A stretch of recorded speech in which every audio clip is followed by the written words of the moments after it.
మీకు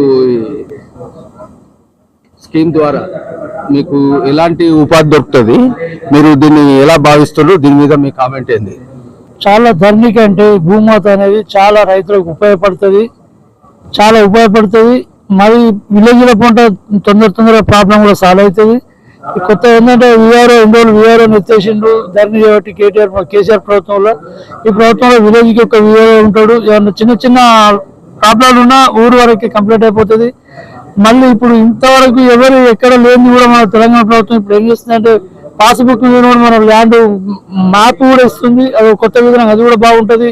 తోవ లేదని నాకు అక్కడ వస్తాయని ఇవన్నీ కొట్లాటలు లేకుండా భూమి భారత్ అనేది చాలా రైతులకు మంచి ఉపయోగపడుతుంది. చాలా మంచి పని, అందరికీ ఎవరికి కష్టాలు కాకుండా ఉంటాయని భావిస్తున్నాను. ఈ భూభారతి మీద మీ కామెంట్, మీకు ఎలాంటి లాభాలు జరుగుతాయని మీరు అనుకుంటున్నారు? దీని మీద మీరు ఏమి ఆకాంక్షిస్తారు? భూభారతి చట్టం ద్వారా చాలా మందికి గెట్టు పంచాయతీలు తప్పుతాయి. మరియు దానికి ఒక మ్యాప్ నక్షా అనేది ఉంటుంది. ఏ సర్వే నెంబర్ల భూమి ఉన్నది, ఎంత భూమి ఉన్నది, ఎవరికి ఎంత భూమి ఉన్నది అనేది ఒక ఫీడింగ్ చేసి దానికి ఒక కార్డు రకం ఇచ్చేసి దాని ద్వారా ప్రజలకు కొట్లాటలు అనేది చాలా వరకు తగ్గుతాయని ఆలోచిస్తుంది. T9 Hanmajipet, Vemarawada mandal, Devaiah reporter. Okay.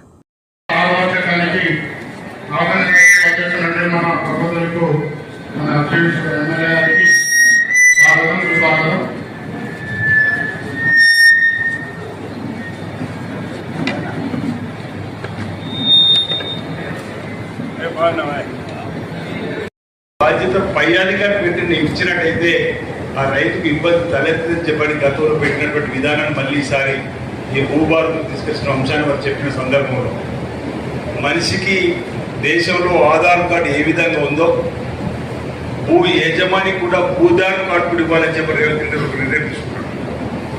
ప్రధానంగా ఈ భూభారతి కొత్త చట్టంలో ఇక్కడ ఒక అంశాన్ని అందరూ కూడా గమనించాలి. సందర్భం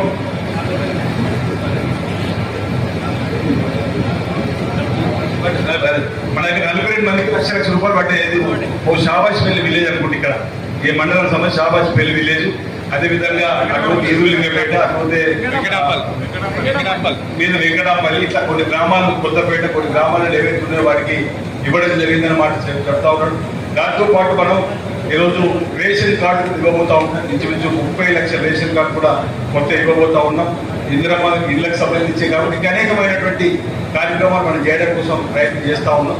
కాబట్టి మీరందరూ కూడా ఈ అంశాలన్నింటినీ కూడా ప్రజలకు అందించేటువంటి కార్యక్రమంలో నిమగ్నం కావాలని చెప్పి సందర్భంగా చెప్పిన సన్న బియ్యం మనం ఏం తీస్తున్నామో అది కూడా ఈ రైతుకు రిలేటెడ్ అనే ఆ కార్యక్రమం కూడా చెప్పడం జరిగింది. అది కూడా మరి చాలా మంచి పథకంగా ఈరోజు దేశంలో కొందరు ఏదో ఇది మా బియ్యం చెప్పుకుంటున్నారు. మరి 2 రాష్ట్రాలు ఎక్కడ ఉందంటే దానికి సమానం లేదు. కాబట్టి ఇది రేవంత్ రెడ్డి గారు, ఉత్తమ్ కుమార్ రెడ్డి గారు ఈ క్యాబినెట్ సంబంధించినటువంటి ఆలోచనగా మనందరూ కూడా గ్రామాల్లో చాలా చెప్పడానికి కోసం ప్రయత్నం చేయాలని చెప్పిన సందర్భంగా మీకు అందరూ కూడా మనవి చేస్తూ, నేను రాజన్న ఆలయ అభివృద్ధి కోసం కూడా మీరు చూస్తున్నారు.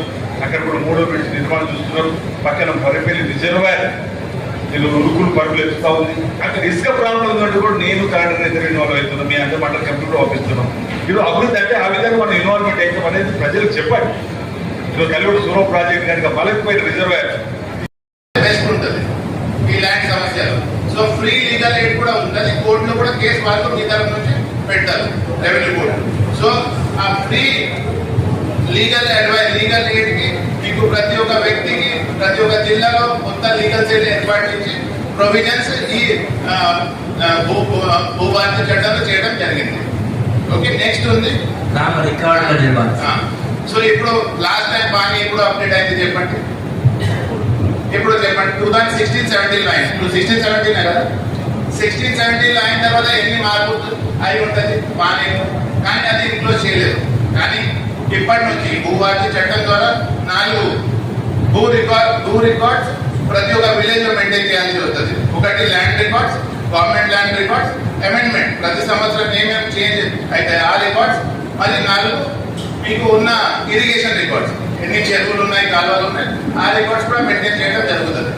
సో ఈ 4 రికార్డుతో పాటు ప్రతి సంవత్సరం డిసెంబర్ 31 రోజు దీనికి జమాబందీ కూడా ఉంటుంది. జమాబందీ తెలుసు మీ అందరికి, చెప్పండి జమాబందీ ఏంటి? ఒక సంవత్సరంలో ఎన్ని మార్పులు వచ్చినాయి పాత రికార్డు మీద, దీనికి రికన్సైల్ స్టేట్మెంట్ కి జమాబందీ చెప్తాం. ఆ జమాబందీ కూడా ప్రతి సంవత్సరం చేయడం జరుగుతుంది. గ్రామ పంచాయత్ ఆఫీస్ లో పిఆర్ఓ గారు కూర్చున్న ప్లేస్ లో అన్ని రికార్డ్స్ మెయింటైన్ చేసి పెట్టడం జరుగుతుంది. ఎవరైనా వచ్చి అది చూసుకోవచ్చు ఈ నా రికార్డ్స్ లో ఏదైనా మార్పు జరిగిందా లేదా.